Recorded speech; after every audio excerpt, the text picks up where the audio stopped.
This is the sixth time we're meeting on Hashem, which means there are five sessions that we had previously. Each one of the five sessions has been recorded, and I would urge everyone who didn't hear or doesn't have the tapes yet to try and obtain the tapes from Shira Malka and try to listen to them. Because everything that we are doing here is simply describing and explaining what the Torah view or what the Torah provides, what Yiddishkeit provides in terms of an outlook, in terms of inspiration for the success of marriage. And therefore, I would think it would be very helpful for everyone to try to to absorb as much as possible from that. Even after listening to all the tapes, which I have to tell you, I try to listen over myself to see where I'm missing and where things can be clarified and so forth. There is always a need to think into it and to put it in perspective and somehow apply it to the particular situation. And there is a requirement, as a matter of fact, to reflect on them, because this is not, you're talking about 5 sessions, but you're talking about a very broad and deep topic. And in many cases you need to reflect on it and try to understand what's really behind it and how to apply it and how you personally would understand it. Because ultimately we have to understand it individually.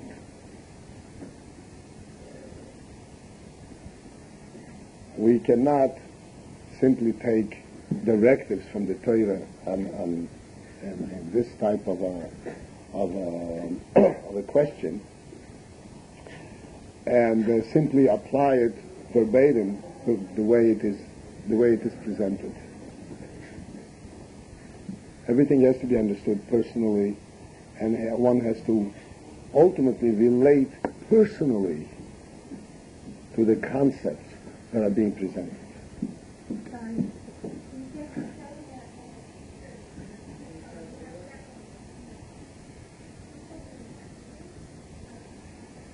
When, for instance, this is not really the topic I intended to speak about, but just want to present a basis for deriving benefit from these sessions, a practical benefit. When we are saying that the institution of marriage defines the human being, provides for us, whether the man or the woman, a completeness, a meaning to their lives, an eternal meaning to their lives. These are words that can be taken poetically, but then that's all it is. It sounds good. What is needed is that each one of us must reflect on it, and reflect on it to the point that we actually find it in our own minds, find it in our own souls. As a matter of fact, this actually complements us and provides that meaning for our lives.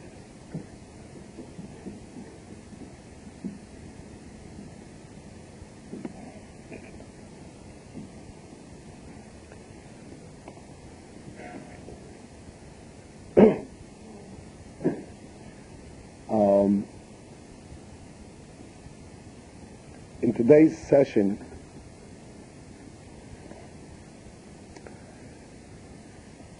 I want to further enhance on the principles that we already discussed, basically. The enhancement consists in the fact that I'll try to present it from a more practical approach, from an approach that perhaps we can more directly relate to, and thus be able to understand it more clearly and more closely to ourselves.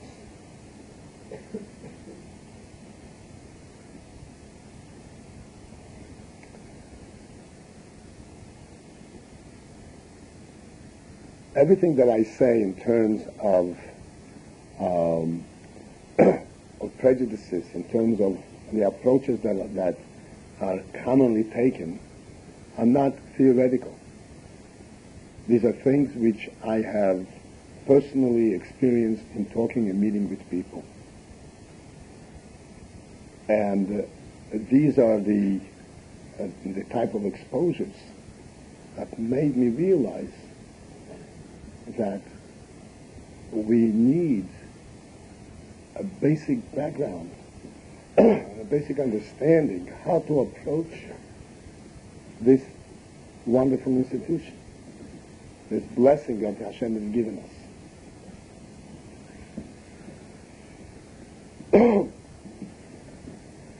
Clearly,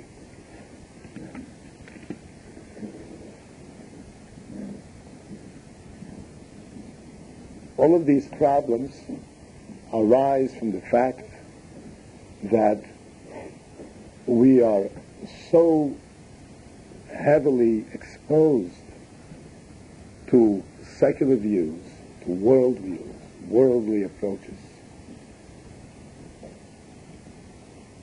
Some of us are not just exposed, but actually come from there and do not know anything else.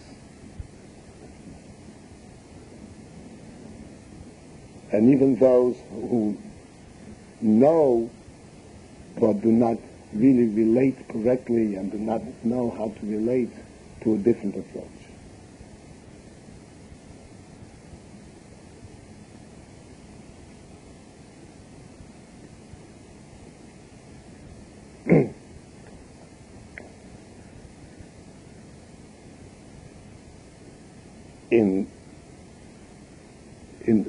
In a worldly perspective, if one would imagine the best of situations, where two people get married and they get along famously from day one,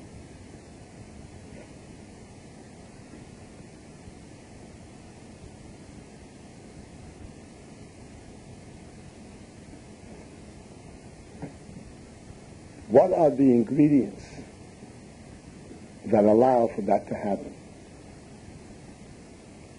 Briefly, it is their personalities are suited to each other. They have an affection, they have a liking for one another.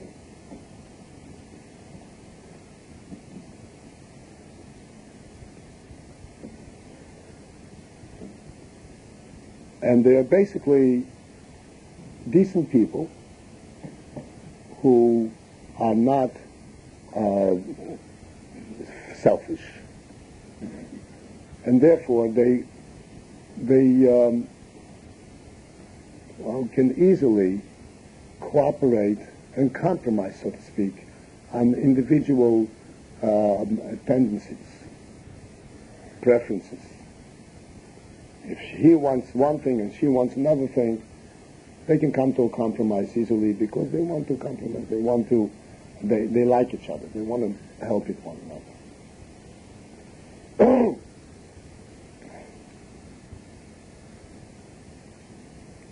Ultimately, be that as it may, even if that works, and very often it does work, it still is entirely dependent on human qualities.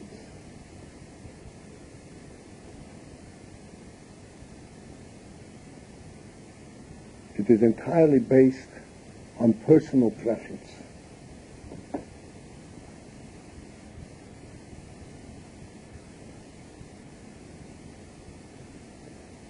What we are introducing here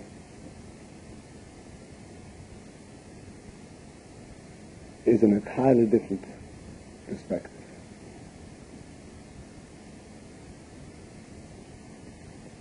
Step back a bit before we go into what we're introducing. This which I've described is, as I said, in the best of circumstances.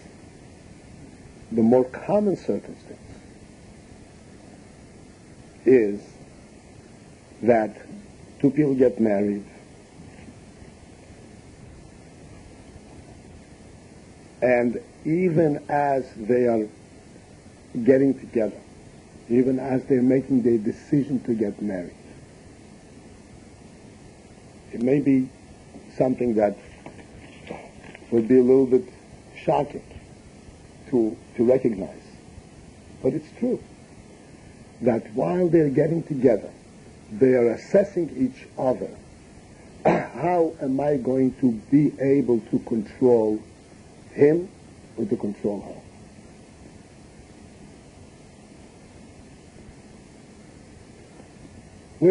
How are we going to deal with each other?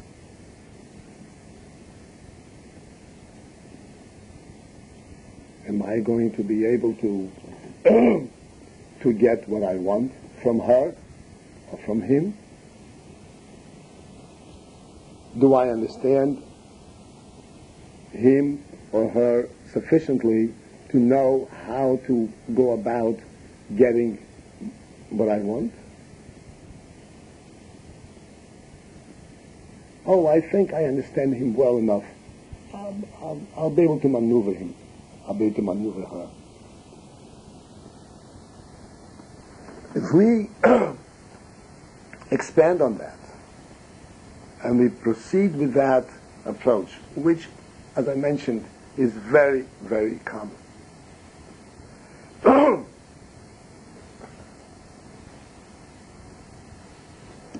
What happens in marriage is a constant bickering, a constant competition for position. I got this or didn't get this. Okay, I made a compromise. In order to get this, I gave in this.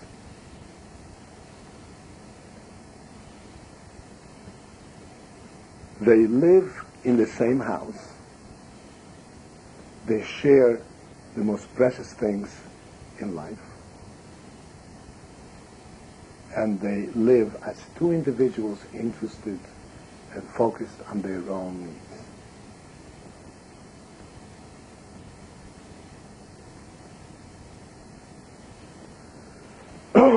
Knowing the partner means knowing how he's going to react or she's going to react to this particular thing that I want to do, and how do I do it so that it'll pass by without incident.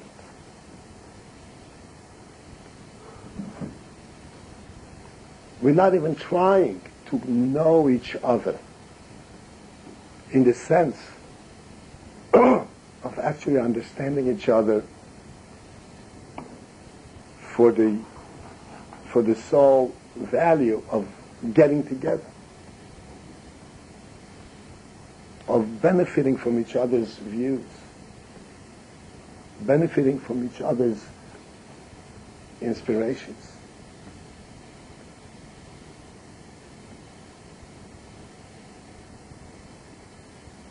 I have mentioned in one of the previous sessions, I don't recall exactly which one, that to us, getting to know your partner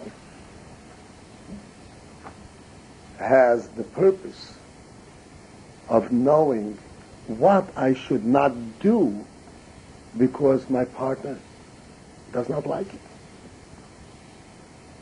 Not what I should do and get away with it. And how do I maneuver around it? What is the basic difference? Are we talking about superhuman individuals who are so selfless that they don't think about themselves? We are speaking about ordinary individuals, perfectly ordinary people. Except that these ordinary people have had exposure, have an insight, have an understanding that their individual lives are entirely meaningless without this partner. And they are ready to admit it. Admitting does not mean a weakness. I'm missing something in my own. Admitting this means that I recognize the true quality of a human being. What is a human soul? What is a yid? I've discussed in previous sessions, shown from the Torah clearly. I urge you to please get the earlier tapes for those who didn't hear it. How the Torah describes the entire process of when Hashem created this institution. It was Hashem's handiwork that created this institution of marriage.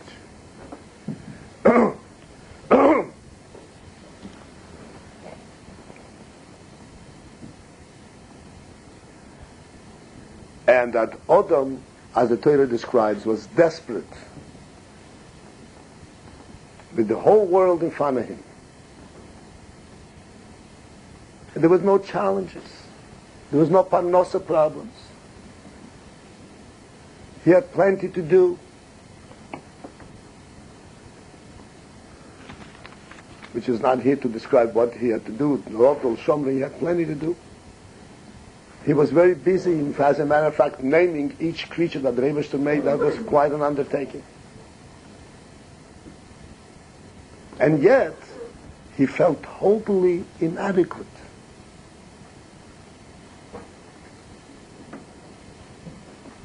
Because Adam Orishin, recognized that he is not for real. He is just a surface deep entity. That his being does not permeate to the bottom, to the very essence of existence. Until he had Chava.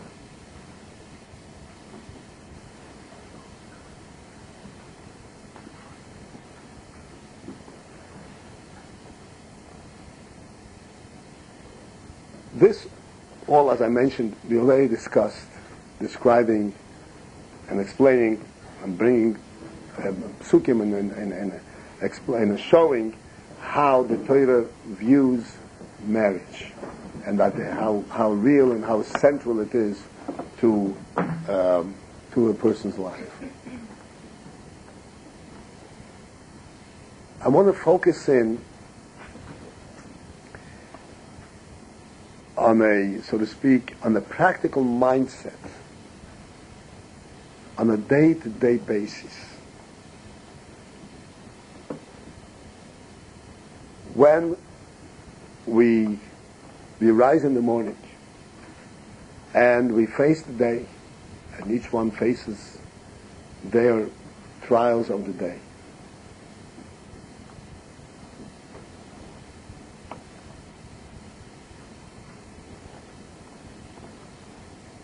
In order to face the new day, each one in their own challenges, one has to have a purpose. One has to aim for something.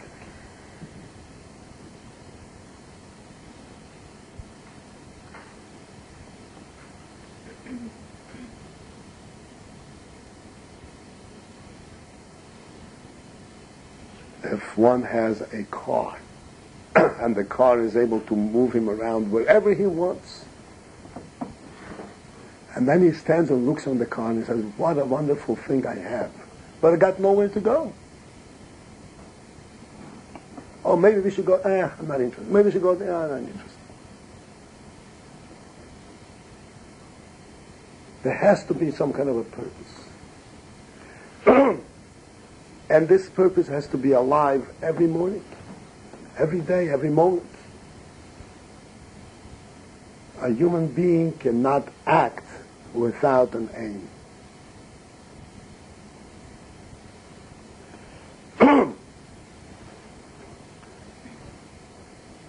Superficially, it appears that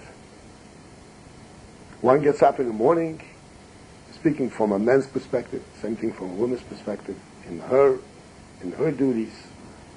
He gets up in the morning and he runs to shul, and then he runs to work, so that he will have parnos. He will have money, be able to pay his bills. But a human being is deeper than that. Because we have seen people who were not inspired enough to go and have parnos.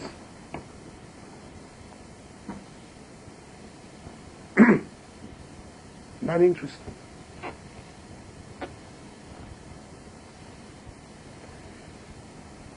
The Gemara tells us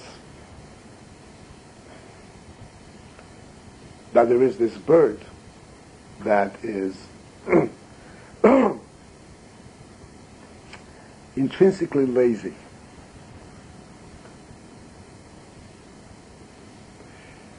It's lazy to the extent that it's thirsty and it suffers the thirst, and that it's still lazy to go and look for the water.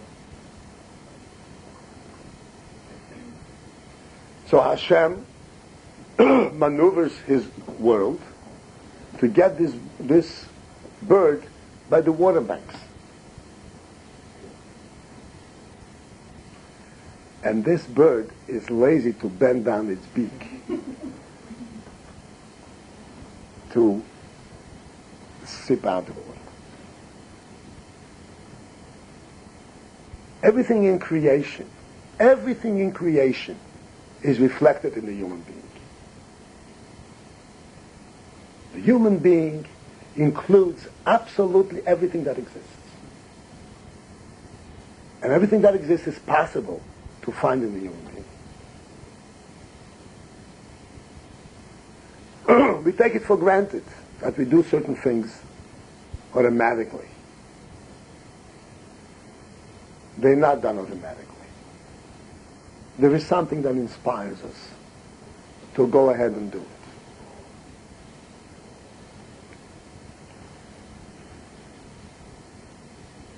This is true from simple things to more involved and complex things. Moreover, this is true in terms of accepting responsibility. This is where it is most pronounced.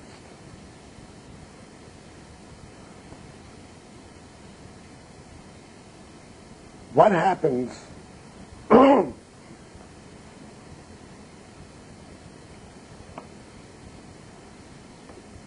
to a Baal Tshuva, which we're all familiar with?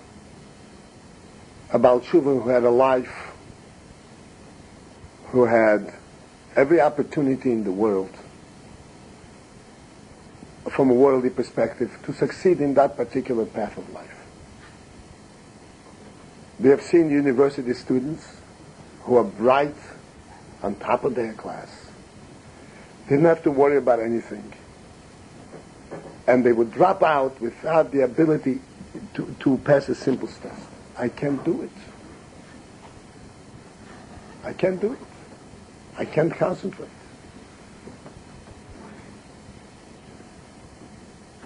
What's missing? If you tell him, listen, if you pursue this, you're going to get a diploma, and you're going to be a world-famous lawyer. Doesn't entice him. This is reality.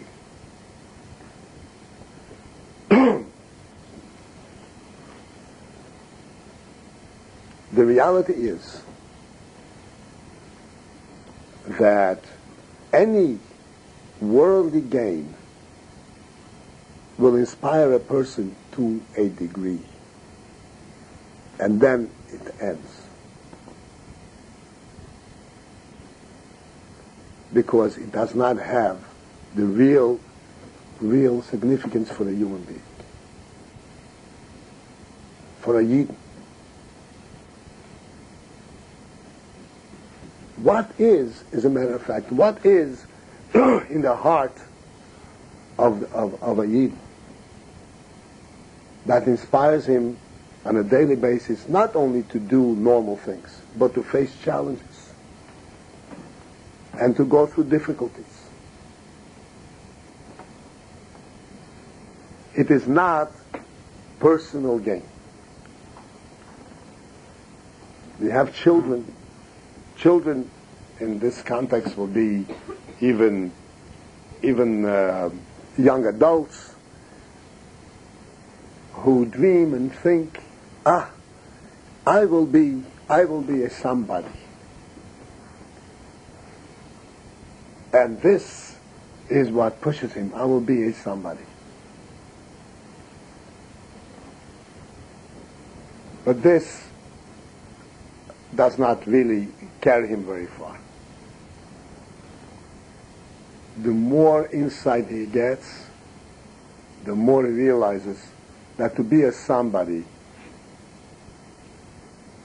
does not really touch him.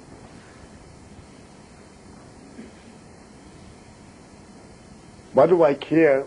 What do I care what people think of me?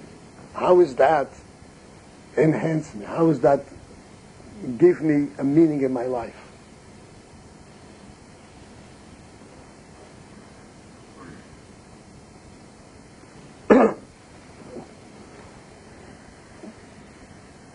And now I want to come to the crux. The only thing that has an eternal value to the human being, to a Yid, is that which is truly eternal. There is, in our limited, finite lives, there is the quality of infinity. The value of the things that we do, our families, we have to make a clear distinction here between the Yidden's perspective and Lahavdil, that a perspective that is not Yiddish.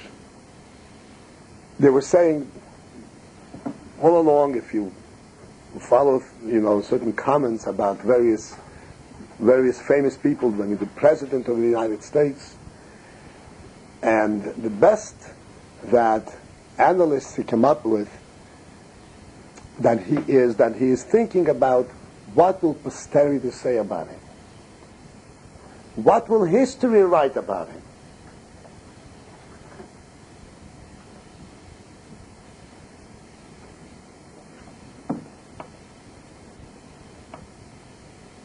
Now, you have to remember, this is a goyish kop,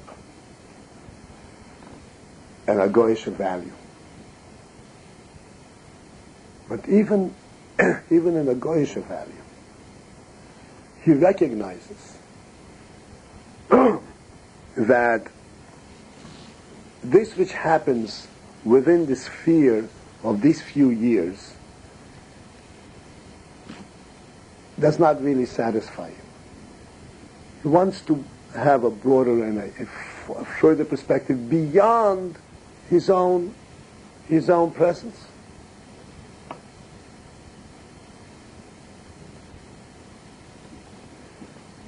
But a Yid perceives these things in an entirely different way. He's not interested in what history is going to say about it.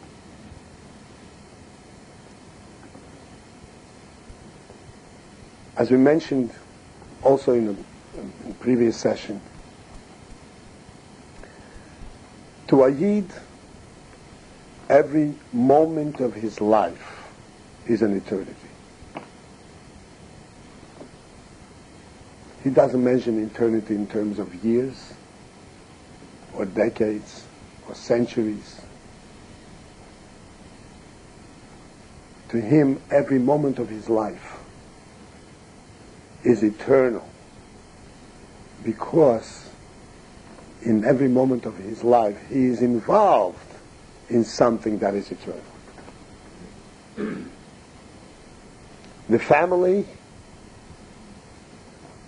represents that unit, that human unit that has the quality of eternity. As I mentioned, that the name Adam was applied to the human being only after that Chava was with him. Without Chava, he was not called Adam.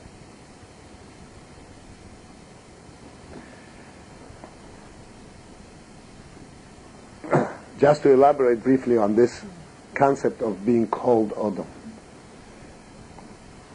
When Hashem created all the creatures in the world, He brought them to Adam Orishin. And He said, Adam, you name them. What's the significance of giving these names? What's the difference what you call an animal by? The naming of the animals defined their place in the world. Something that has a name means that this has a unique place in the world that nothing else occupies. Having a place in the world means that this is a real creation that Hashem made that represents a specific and a particular quality. It's not just there as an existence. That's the significance of Adam Orishin given a name. He defined every animal and everything that was created, defining it correctly. What is its place? What was it created for?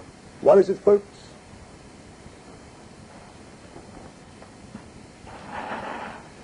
Adam Orishin got the name Adam, and the name Adam, the word Adam, means many, many things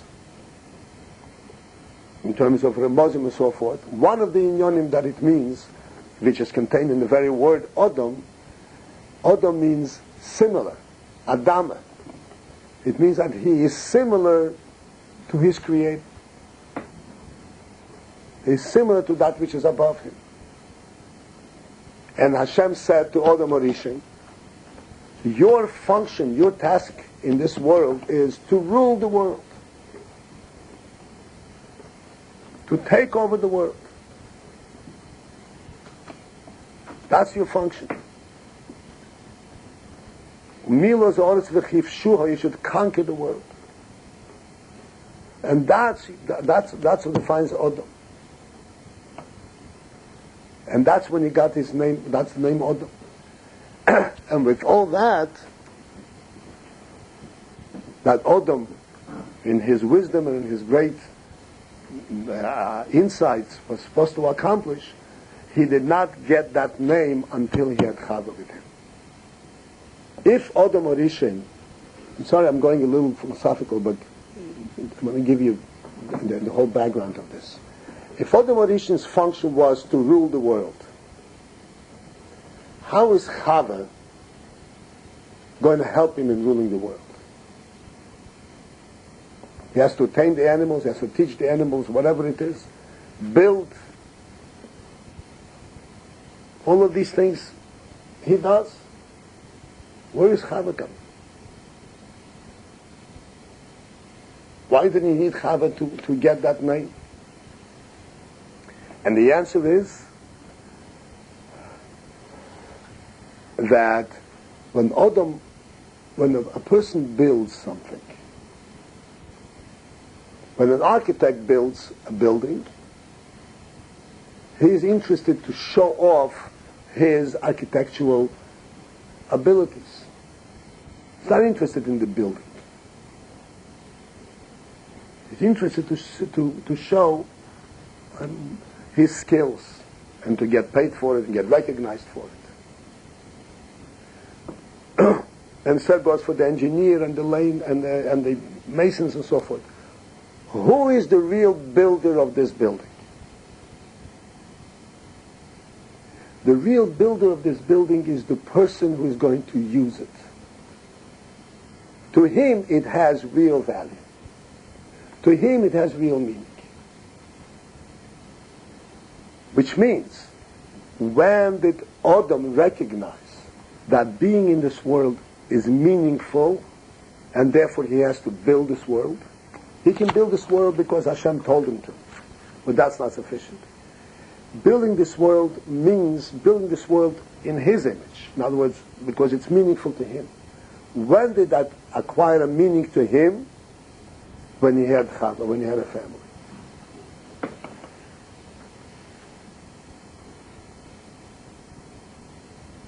And we know it practically speaking. I've seen, we had fine young people living by us in the basement, girls and boys, and more or less, when they would go outside, they were all, neatly dressed. But if you went down to the basement, it was always a mess. Made no difference. It meant nothing. The place in the world means nothing to an individual. It's what I look like. His place in the world, his home, means absolutely nothing. And we should take the cue from the opposite. This is very true in the world today. People live on the surface. And you go into people's homes, and it's shocking to see how disorganized, how meaningless the home is. And these are people, when they come out, they're meticulously dressed. They're perfect. There are homes that don't even have kitchens. They eat out. These are people who are not founded in the world, to whom being in the world is really meaningless. His presence in the world is meaningless. It does not have a real value.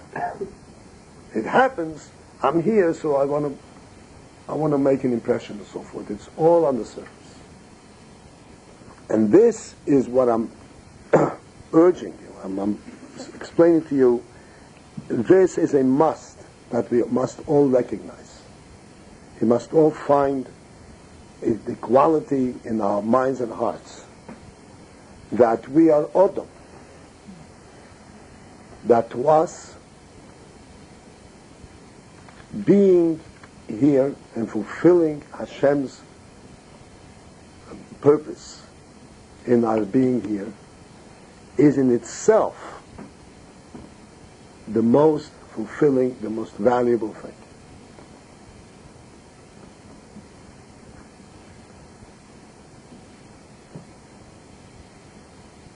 Therefore, when coming back to our question, what is the inspirational force behind a person's daily activities? He may not even think of it on a regular basis.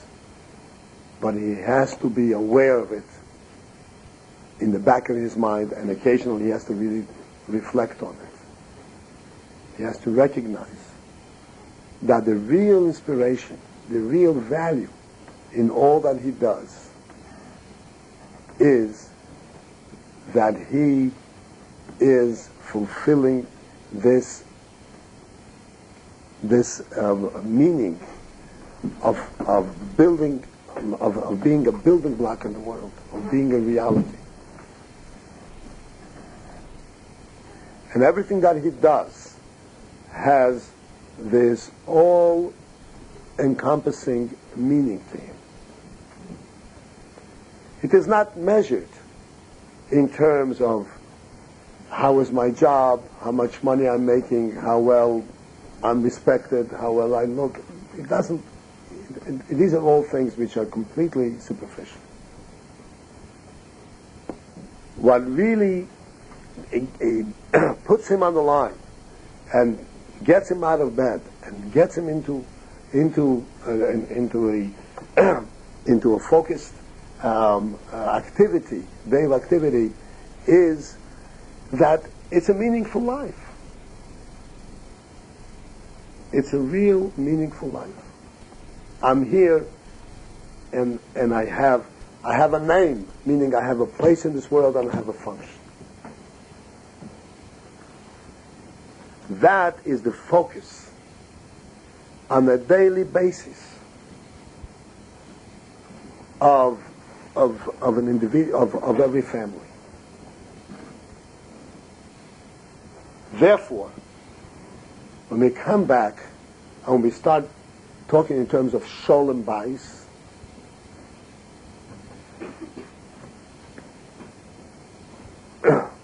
from what angle are we approaching this?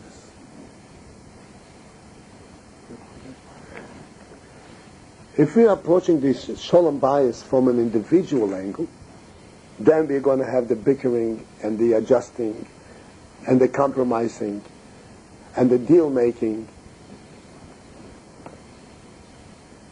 But if we are approaching it with the real insight, which, as I said, from a Torah perspective, this is a must. Because the Torah tells us that, as I mentioned many times before, this is just as a human being has a soul, not just a body. He has an neshama. And when a person disregards his neshama, he disregards the essence of what he is. This home has a neshama. And we must focus on this neshama. We must focus on the soul of this home. What is it all about? And when we focus on that, then the differences between the individuals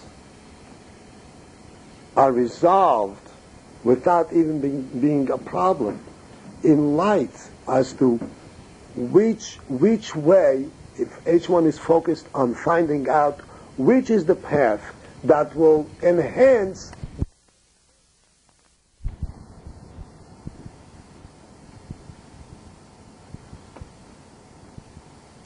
with this focus,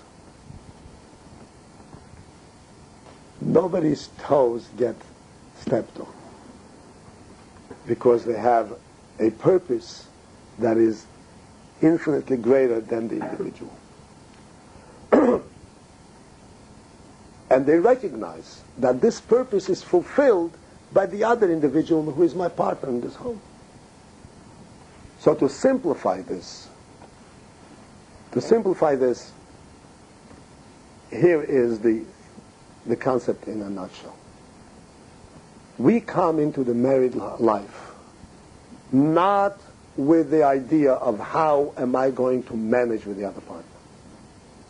How am I going to be able to maneuver? How am I going to be able to compromise or make out? We come into this life with the idea, what do we want to do? And how are we going to accomplish Each one has plenty to do to accomplish this singular task. I want to attend to some of the questions which were left untouched last time, and maybe I'll get to some of the new questions.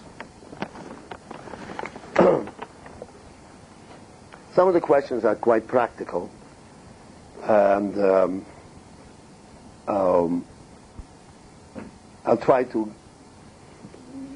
My aim here is, I'm not from the perspective of a counselor, but from the perspective of a Torah view.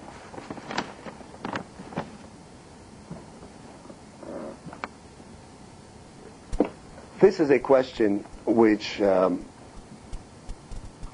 is quite universal, and we have to understand this. This is a kind of a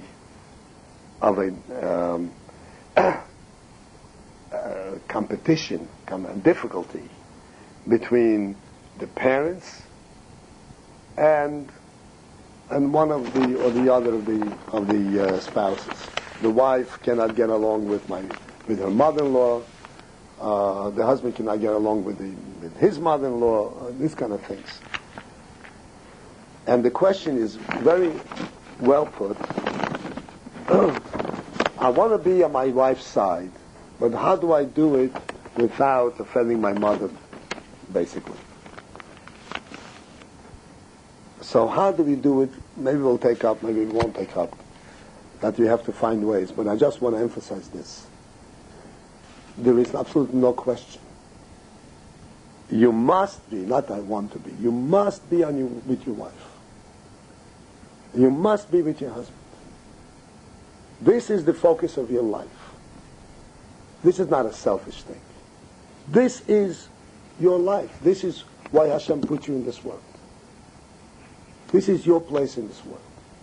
This is what gave you the name Adam. Without this, you're not Adam. You're some other creature. Or a nameless creature. You're not Adam. Everything else has to be done as a Adam. So if you want to honor your parents, or you want to honor parents, you must honor your parents. You must do it as an Adam.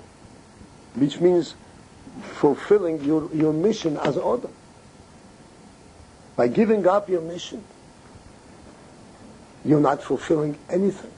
It's all a facade. I'm going to give you a little story that I repeated over the years a few times on various circumstances that bring this point very, very clearly across. In somewhat a different setting, in different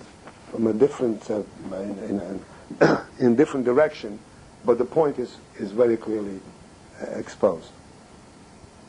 Someplace in the 50s, there was an article in the newspaper in this country that had discovered two young men in a basement. These two young men were in this basement, concealed from the world since before the First World War. Their good mommy was concerned about them being drafted when the war broke out, when America joined the First World War. She hid them in the basement, and she provided all their needs. They were well fed, and they lived in that basement, and they ventured out after the Second World War. Ask yourselves the question, did this mother love her children, or she did not? What were her children to her? What did they mean? What is having a child mean to her? Was a child part of this world? Part of life? Did a child have a meaning and a place in this world? Or did a child mean just a facade of a human being that I can say I'm feeding. A human being has a purpose. A human being is part of the whole world. He is Odom. He has a place. He has a place. He has some place to fill. These children were not human beings in the true sense of the word. Their physical life was preserved, but their human life was destroyed completely. To translate this to us, in the context of what we're talking about, they became translated in many different ways.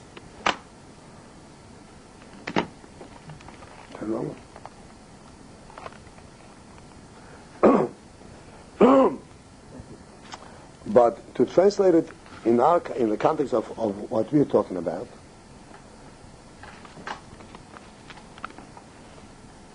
the home, the marriage represents the real place of the person in this world. This is what he is accomplishing here. He has other responsibilities outside of the home. As a matter of fact, because the home is a real place, that's why he has other responsibilities.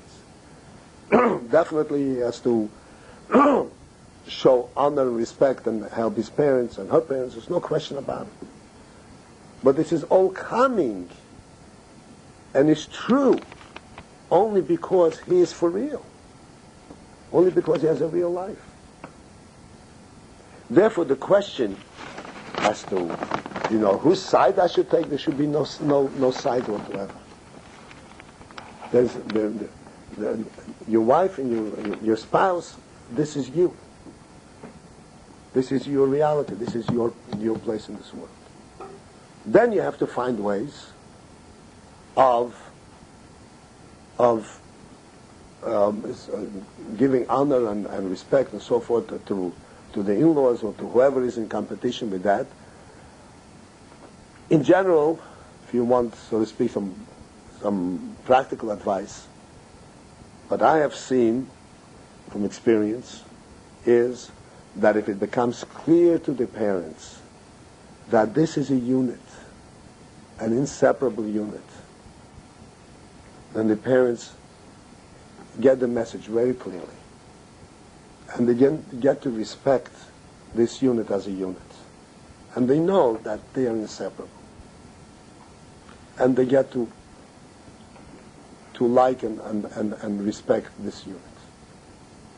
To us, this respect for our spouse is identical to this respect for us, and more. This is a home. How can you break up this home? You're breaking up the home, you're breaking up my life. I don't mean breaking up in a literal sense. You're making a schism, you're putting a wedge in there, that's terrible. A wedge between the husband and wife is the worst thing. You're not allowed to do this. You're destroying a real thing. And no matter how deep the wedge goes, makes no difference. Makes no difference. Anything that comes in between, it's like going, making a little crack in the wall. Oh, I didn't break your house, but you made a crack in the wall. So what does that mean? That means that this is a crack in the wall. And eventually, as a shalom, it can break. And even if it doesn't break because you put braces on, it's not a whole thing. This has to be a whole unit. Many times, the parents, particularly if they do not know the principles we're discussing here, are looking at their children and their spouse as two separate entities, and this is my child, and where does he come in, where does she come in, she's taking him away from me, blah, blah, blah. We have to teach our parents, to tell them, this is not what you're used to. This is not the case here. This is a for real thing. And any kind of problem, any kind of disrespect for any part of this home is a disrespect for the home itself. In same vein, there's another question here. In very similar vein, where this couple visits their in-laws, and the mother-in-law doesn't agree with the way this couple raises their children, or and how the mother raises it, and how the father raises the children, whatever it is. In all instances, the one who is the child in this home, whether it's a son or the daughter, has to take the mother on the side and say, "Mommy, this is my wife, the mother of my children, and she is going to raise them the way she fits. She sees fit. Please, this is the way it is. This is a new world. This is a new branch. This is our world. If we make mistakes, if my wife makes a mistake, she'll correct it. But she will learn from her. She will learn her own way, the way she learns. And this is not disrespectful to your mother. This is simply explaining to her that you have a home. You're very appreciative for the fact that she brought you to the point where you can build your own home. But now you're building your own home. And ultimately, we have to all remember that our ultimate duties and responsibilities and allegiance is to Hashem, not to our parents.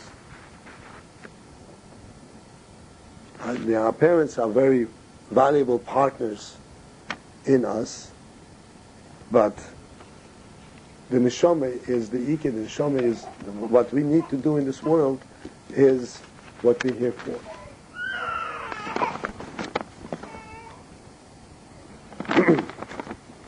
Okay, here's a question that is perfectly in line with what we discussed today, where the husband seems to be lacking inspiration. He's not inspired to go to do parnosa, and he's not inspired to go and learn, and he is kind of falling down.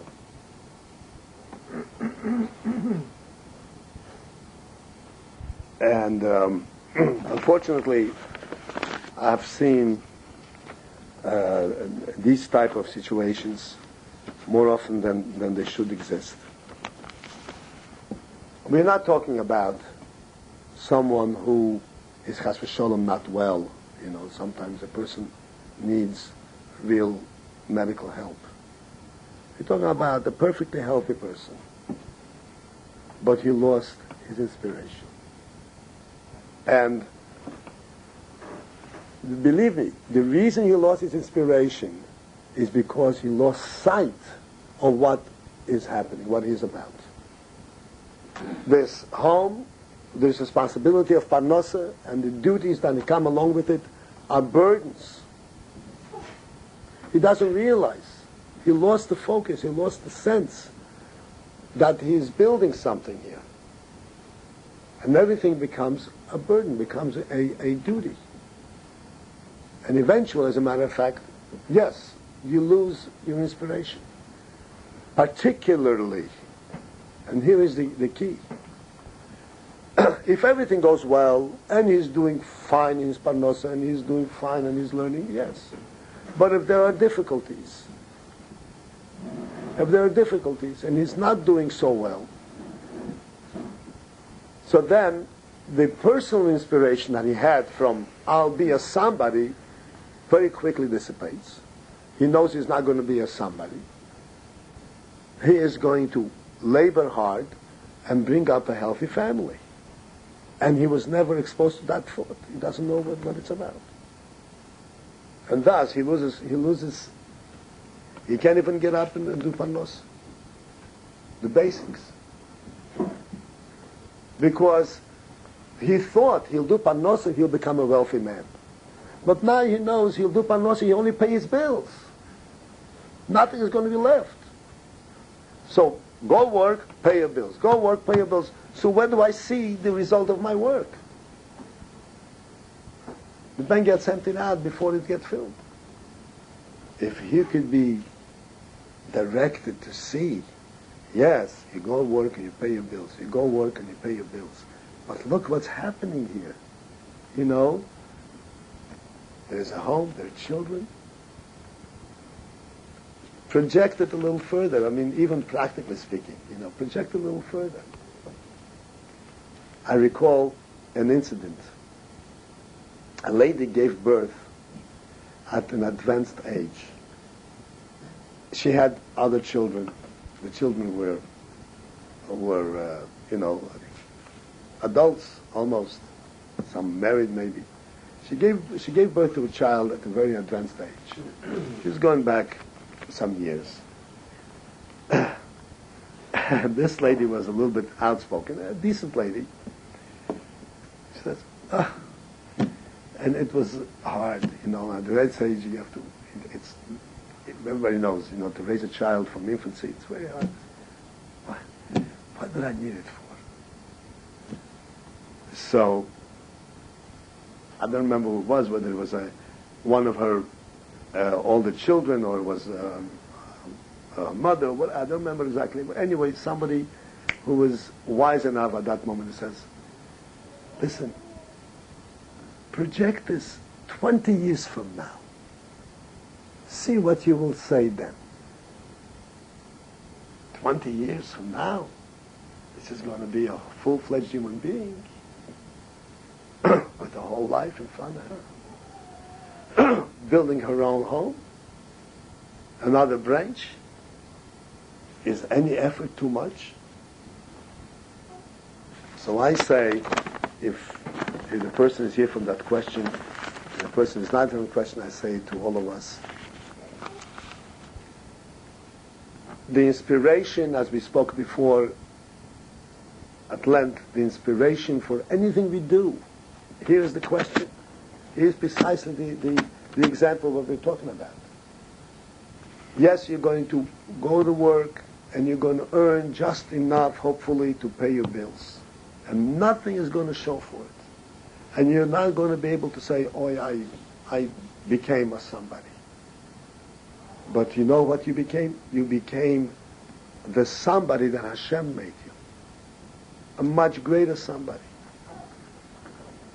Not somebody that's measured by human terms, by worldly terms, but somebody that Hashem says, you are called Odom.